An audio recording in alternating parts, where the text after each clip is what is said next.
அஸ்ஸலாமு அலைக்கும் ஆல். இன்னைக்கு நம்ம ஒரு ஸ்நாக்ஸ் ரெசிபி தான் பார்க்க போகிறோம். இதை என் பொண்ணு தான் செஞ்சுருக்காங்க. வழக்கமாக அவங்க தான் செய்வாங்க. எப்படி செய்கிறாங்கன்னு நான் ரெக்கார்ட் பண்ணியிருக்கேன். உங்கள் கூட சேர்ந்து நானும் பார்க்க போகிறேன். அதுக்கு ஃபஸ்ட்டு வந்து ஒரு சாண்ட்விச் பிரெட் எடுத்திருக்காங்க. அதில் வந்து பார்த்திங்கன்னா நம்ம பீஸா சாஸை வந்துட்டு தேவையான அளவு ஃபுல்லாக போட்டு வச்சுருக்காங்க. அதுக்கப்புறமா குட்டி குட்டியாக கட் பண்ண ஆனியன் அதையும் அதில் ஃபுல்லாக போட்டுக்கிறாங்க. தக்காளி கம்மியாக தான் போடுறாங்க. ஏன்னா அந்த கெச்சப்லேயே புளிப்புத்தன்மை இருக்குமா. இது கூட நம்ம குடை மிளகா வேணால் சேர்த்துக்கலாம். இந்த மேடம்க்கு பிடிக்காது, அதனால் அவங்க சேர்க்கல. அதுக்கப்புறமா வந்து நம்ம மொசரல்லா சீஸ் போட்டிருக்காங்க. அதுவும் நம்மளுக்கு எவ்வளோ தேவையோ அந்த அளவுக்கு ஃபுல்லாக போட்டுக்கலாம். அதுக்கப்புறம் பெரி பெரி மசாலா ஃபுல்லாக அதில் தூவிட்டுப்போம். அப்புறம் பார்த்தோன்னா அரிகானோ அதையும் இதில் போட்டுக்கலாம்.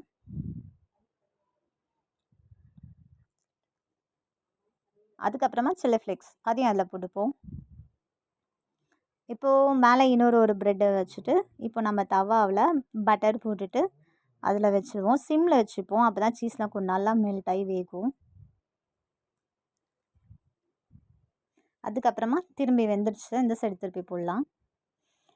இப்போ பார்த்தோன்னா நம்மளோட சூப்பரான மினி பீஸான்னு சொல்லலாம் இதை. பீஸா கேட்குற பசங்க எல்லாருக்கும் நம்ம தாராளமாக இதை செஞ்சு கொடுக்கலாம். டேஸ்ட் ரொம்ப நல்லாயிருக்கும் பீஸா மாதிரியே. இதை கெச்சப் வச்சு சாப்பிட்டுப்போம்.